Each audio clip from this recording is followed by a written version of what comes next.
बे फिस कापनि फाइनाल बादायलायनायाव आर'नाइ दावहारु हानजाया 1 गलाव इउनाइटेड चिरां दुवार हानजाखौ फेजेननो हायो आरो 1 लाख रांजों लोगोसे गंसे ट्रफी देरहासारनो हायो। लोगोसे इउनाइटेड चिरां दुवार हानजाया रानार्स अफ बान्था 50,000 रांजों लोगोसे गंसे ट्रफीखौ देरहानो हायो।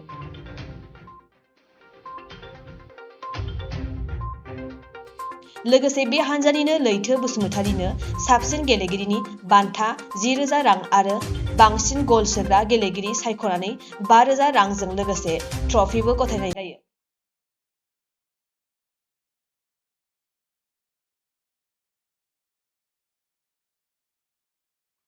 आं बेखौनो बुंनो सानदों जे दिनै बड'लेण्ड पिस काप जाय बेखौहाय फुटबल बादायलायनाय होननानै बुंनाय जादों।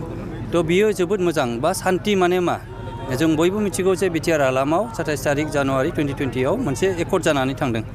बे सान्थिनि मोनसे एग्जाम्पल बियो बा जों आवगायनि समाव 7:00 जों उन्दुनानैसो जोङो माने दर फांथेनानै रावबो ओंखारामोन, सैमाल'सो सङोमोन। बेखौ जोङो मिथिदों आरो जोंनि गासै समाजनि रायजो राजाया बेखौ एक्सपिरियेन्स मोनबोदों। दिनै नाय 7टानि गेजेरावबो दिनैसो दासो फुटबल मेच स्टार्ट खालामदों। बेयो जोंनि थाखाय मोनसे मेसेज जे जोंनि गेजेराव सान्थि फैबाय, जे जोंनि रायजो राजाबो सान मोना खामानि मावनो हासै बा सोरबा मोनाजों साइकेलजों सालायनानै थांनायावबो दिनै लामायाव रावखौबो हेंथा होआ। 12टा 1टाबाबो थाङो, खारन जों गासैबो रायजो राजाखौ जों बाख्नायनांगोन। दिनै बे सान्थिखौ लाखिनायाव बयबो हेफाजाब खालामदों आरो बयबो गाव गावबागावनो बुजिनानै दिनै बयखौबो निरापत्ता होलायनायनि दिनै खामानि मावदों। दा बिनि थाखाय दिनै बे सान्थिनि फुटबल मेच बियो जोबोद बाख्नायजाथाव आरो जों गोजोननाय मोन्दों। बे जेनेबा दिनैहाय दासिमाव फाइनालसिमाव जों जेबो इन्सिडेन्ट खोनायाखै आरो जोंनि गेजेराव जेबो दावराव दावसिबो जों खोनायाखै। बेनो जोंनि मोनसे पजिटिभ साइन। बिगिनिं माने फार्स्ट जाजेननायावनो जों जुदि 7टायाव जुदि फुटबल मेच गेलेनो हायो, नेक्स्ट इयारफ्राव जोङो बा फैगोन समफोराव जोङो 12टा 1टाल'के जोङो खामानि मावबाय थानो हागोन। सोरबा फार्मार्सआबो 1टानिफ्राय न'आव फैनो हागोन बा सोरबा बिजनेसमेनफ्राबो आरामसे लामाजों फैनानै गावनि न'आव फैफिननो हागोन। दा आवगायनि समावथ' जों बिराद गिनाय फैयोमोन, दा न'नि गथ' ओंखारलांबा फैफिनगोन ना फैफिना, दा बेफोरखौ लानानै जों जेंना दंमोन। दा जोंनि गेजेराव सान्थि फैनायलाय दा बेफोरबायदि जेंनाया गैला आरो बेनिखायनो जोङो मा होनो दिनै बे गेलेनायजों मोनसे फ्रेन्डशिपखौ जों बोखांनायनि मोनसे सिमां, बे सिमाङा दिनै जादों आरो जों बेखौनो खावलायदों जे नियार फिउचाराव जोंनि गेजेराव जाहाथे बे सान्थिया जेब्लायबो थाबाय थायो। आं बेखौहाय आसा खालामो आरो रायजो राजाखौ बे सान्थिखौ लाखिबाय थानो थाखाय आं खावलायनाय थायो।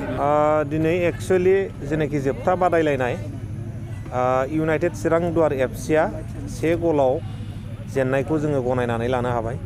मानो होनोबा जोबथा जेनाखि मोनसे डिसिसन बेहाय मोनसे पेनाल्टि होनाय जादोंमोन रेफारिनिफ्राय, बिनिफ्राय गावनि लाइन्समेनजों मोनसे जेनाखि रेफारिनि गेजेराव जेनाखि डिफारेन्स मोनसे डिसिसन जालायनाय, बेखौ लानानै रेफारि बिथांमोनहा फाइनाल डिसिसन लास्टसिम जेबो होनो हायाखै। दा बिनि थाखायनो जिहेथु इउनाइटेड चिरां दुवार एफसिआ जों अर्गेनाइजिं कमिटिनिनो मोनसे क्लाब, दा बिनि थाखायनो बयनिबो गोजोननि हास्थायनानै जोङो रेफारि बिथांमोनहा जिहेथु जेबो मोनसे डिसिसनखौनो होनो हायाखिसै, बिनि थाखायनो जोङो गोसो गोरबोजों जोङो जेननायखौनो जोङो आजावनानै लादों, जाहाथे रावबो बाहाय गोरोन्थि सानलायलायनो नाङा। दा आर'नाइ दावहारु एफसिआ 1 गलाव इउनाइटेड चिरां दुवार एफसिखौ फेजेननानै देरहासार जानो हाबाय। रेसपन्स हिसाबै माबायदि मोनदों आदा? जे 1 तारिखनिफ्राय लानानै 19 तारिखसिम दिनै फाइनाल गेलेनाय फैबाय आरो मोनबेसे पार्टिसिपेट खालामदों? जोंहा जेनाखि रेसपन्स, पाब्लिकनि रेसपन्सखौ जोङो जोबोद मानिनांगोन। मानो होनोबा जागायजेननायनिफ्राय लानानै दिनै फाइनालाव दिनै जोबोद लोब फैनानै रायजो राजाफ्रा नुजाथिफैदों। जोंहा फाइनालाव दिनै बुंनो थाङोबा खमैबाबो 25,000 मानसिफ्रा पाब्लिकफ्रा गेदारिं जाफैदों आरो जोंनि फुटबल जेनाखि फाइनाल, बे फाइनालखौ बयबो नायफैदों।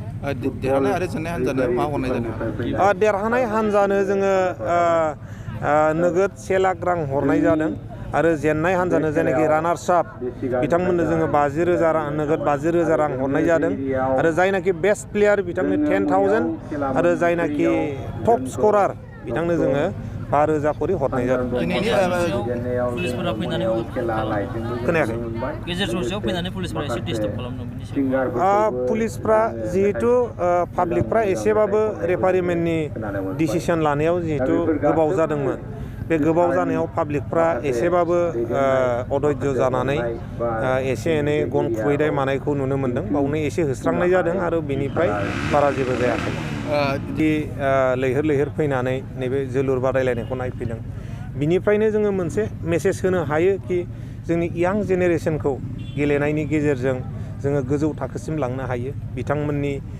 केरियार दानायनि बिथांमोननि हेल्थनि जौगानायनि आरो ससाइटिखौ जोङो मोजां दानायनि मोनसे बिदिन्थि होननानै जोङो बुंनो हायो मानो होनोबा जोंनि रायजो राजाफ्रा जोंनि गेजेराव गोजोन लुगैदों मोजां थासारि लुगैदों जोंनि लाइमोनफ्रा स्पर्ट्सआव दावखोथों जोंनि लाइमोनफ्रा कालसाराव दावखोथों जोंनि लाइमोनफ्रा एडुकेसनाव दावखोथों जोंनि रायजो राजाफ्रा बेखौनो लुगैदों जोङो बेखौनो बुंनो हायो दा बिनि थाखायनो जोङो गासैबो जेनाखि सोरजिलु हाबाफारि जोंनि लाइमोनफोरखौ जौगानायाव बेफोरबायदि लोब लोब फैनानै सापर्ट खालामफैनाया जोंखौ मदद खालामगोन